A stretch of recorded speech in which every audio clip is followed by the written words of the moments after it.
Grisha's disgust in his failure of a son, Zeke's true father figure, and the explanation behind his betrayal, Aaron's agreement to team up with Zeke for the euthanization of the Eldians, and the horrifying ending leaving us screaming at the television for Levi to survive, are all a means to the horrifying end that's coming next week with the mid-season finale we're begging for, but aren't quite ready to take on if it means another long break from our favorite show. One episode behind the mid-season finale, we're here for this week's episode breakdown. Before we get into the breakdown, we wanted to once again express an incredible amount of gratitude to everyone that's involved with this double episode release in Japan, as they've been hit by yet another earthquake. We want to express our support for everyone affected by these events. Thank you for all that you do, and we hope that you are staying safe. For this episode breakdown, we're excited to let you know that we're running a giveaway to celebrate next week's mid-season finale. It's simple to join. All you have to do is like, subscribe, and comment about the topic that we'll mention at the end of this video. The prize is 1 free month's subscription to Crunchyroll. We'll pick out the winner on next week's season finale breakdown, post it in the video, and send you a direct message for how to claim your prize. It's really a pleasure to make these anime videos, and what's better than being able to watch your favorite shows in the best way possible. Looking forward to hearing your comments, so let's get into it. Attack on Titan Season 4, Episode 15, titled Soul Salvation, delves deep into the backstory of a character that fans love to hate and fiddles with our emotions as we contemplate the decisions that he has to make. Before we begin, we wanted to make a special mention of the incredible voice acting by Hiroshi Tsushida, who absolutely knocked the ball out of the park while playing Grisha Yeager, with every scene he was part of being an incredible joy to watch. There was so much raw emotion in his voice that it made you really feel for Grisha and how he was a flawed person, but yet worked tirelessly in what he believed was best for his people. The episode starts off with Grisha and Dinah taking a young Zeke to the top of one of the towers outside the internment zone, showing him the view of the city. Grisha informs Zeke that as Eldians, they are obliged to live their lives within certain areas which act like a birdcage. It's important to note this symbol for a theory we'll describe later in this video. He asks him if he wants to visit these places, to which Zeke responds that he really does. They are then found by an initially kind and sweet old man who completely switches on another personality after seeing the Eldian armband around Grisha's arm, a common theme for our poor Eldians, getting water thrown at them.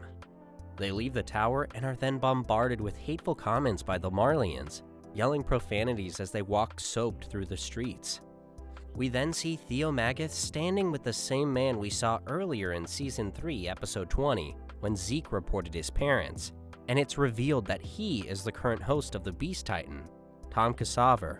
This revelation was fairly theorized as one of the only people close to Zeke when he reported his family. After the warrior candidate training, Zeke is taken to his grandparents because his parents had a social dancing club meeting. A terribly hidden organization choice, as we've literally barely seen dancing in the entire show. When Zeke's grandfather questions Grisha about it and tells him that they should spend more time with their son, Grisha says he is doing this for the health of the people in the zone. Dancing club? Health? We're a bit disappointed that Zeke's grandfather didn't catch on sooner. They discuss the history of the Eldians, to which Zeke annoyingly responds that he gets it, a lot of people died. His grandfather responds asking if Grisha is actually teaching him the real history of what happened. Real being quite a figurative term throughout this show, if we're being honest. After completing his training early, Zeke finds a father and son playing in the street while walking home.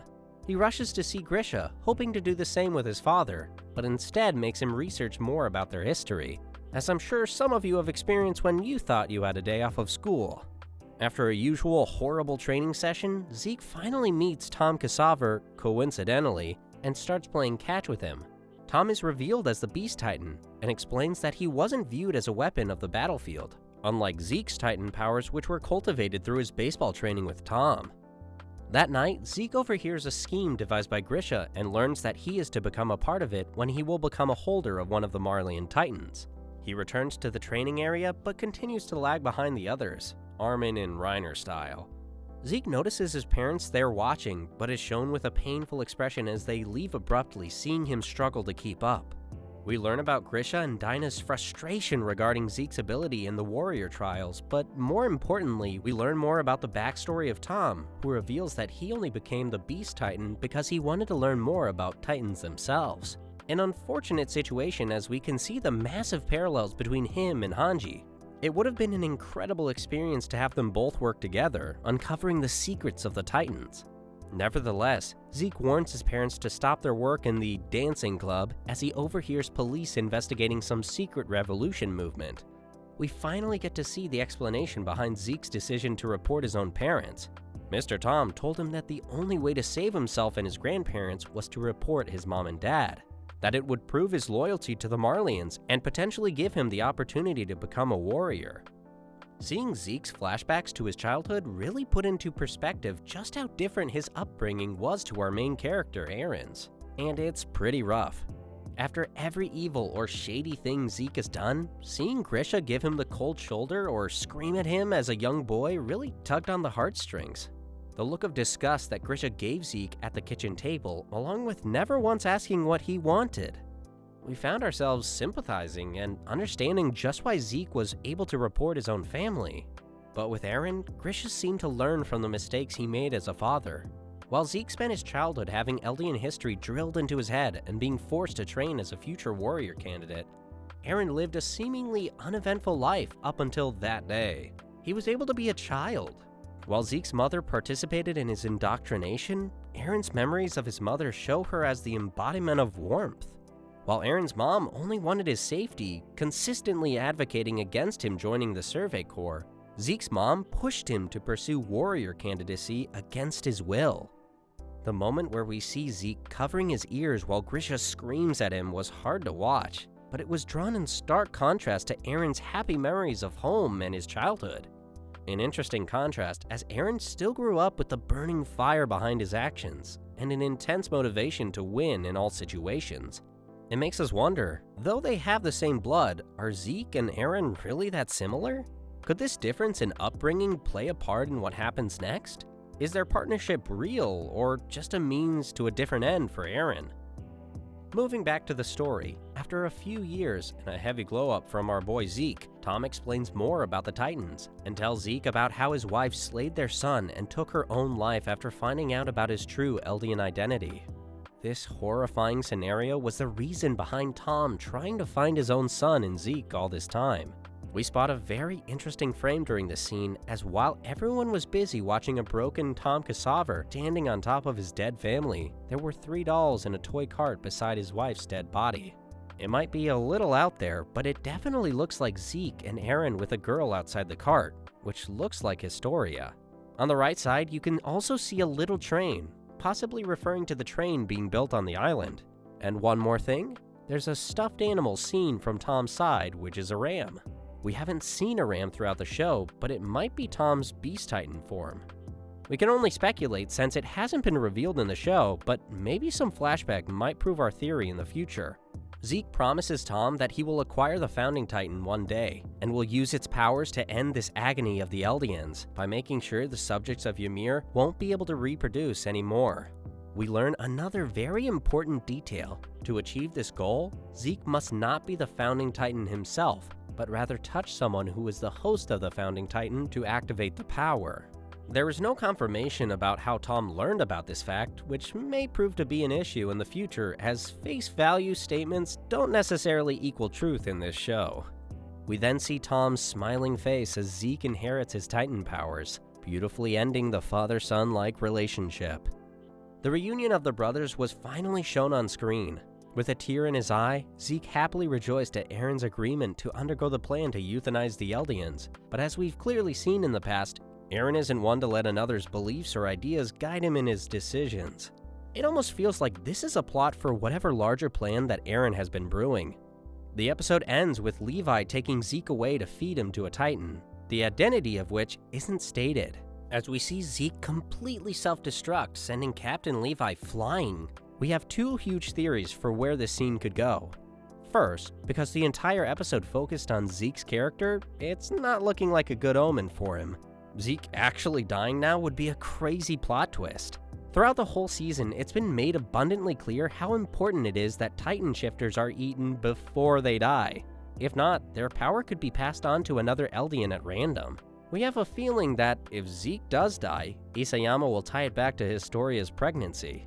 To see Zeke die, only for the Beast Titan to be reborn as Historia's child would be a horrifically full-circle moment.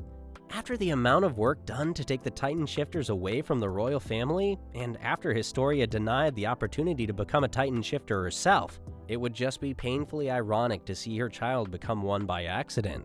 The other theory we have has been built up with evidence throughout this entire season. Last episode, Falco complained that he felt like he got zapped by electricity in response to Zeke's Titan scream. Falco has been at the center of the Marleyans storyline, and a strong contender to inherit one of the Titan shifters. With Zeke's life on the line now, it's possible that instead of inheriting the Armored Titan, what if Falco inherited the Beast Titan instead? He's already ingested the serum, which is a prerequisite for becoming a Titan. In the first episode of this season, after Falco wakes up from being stunned on the battlefield, he asks, "Wasn't I flying around with a sword just now?" We thought this might be a reference to a maneuver gear, but what if it was actually foreshadowing his future Beast Titan form, a bird? With a name like Falco, it would be fitting. In the second episode, a conversation among the Marley brass even foreshadows the possibility of flying Titans, asking themselves, "Do we not have any Titans with wings?" as they complain about their ineffectiveness against aircraft. The ending credits feel like the last piece in this puzzle. We see the world from a bird's perspective, before the credits cut to Falco reaching up to the sky, reaching towards a falcon as it flies into the sun. He seems to be at the center of the end credits, as he is constantly superimposed over flocks of birds. A close-up of his face transforms into a glowing bird, which disintegrates as Falco catches it in his hands. The credits end with Falco raising his hands towards the sky, releasing a falcon into the air. All of these moments, including the subtle mention of the birdcage in the beginning of the episode, sets the stage for Falco to receive the Beast Titan. So much is being built up for this upcoming week, and we can't wait to find out what's going to happen. Thank you all for watching. As mentioned for the giveaway, here's the topic that we'd like you guys to comment about. The topic is, do you think that Zeke was right to report his family as restorationists? And would you have done the same if you were in his shoes? We're looking forward to reading your comments. Until next week, we want to thank you for watching this week's episode breakdown of Attack on Titan.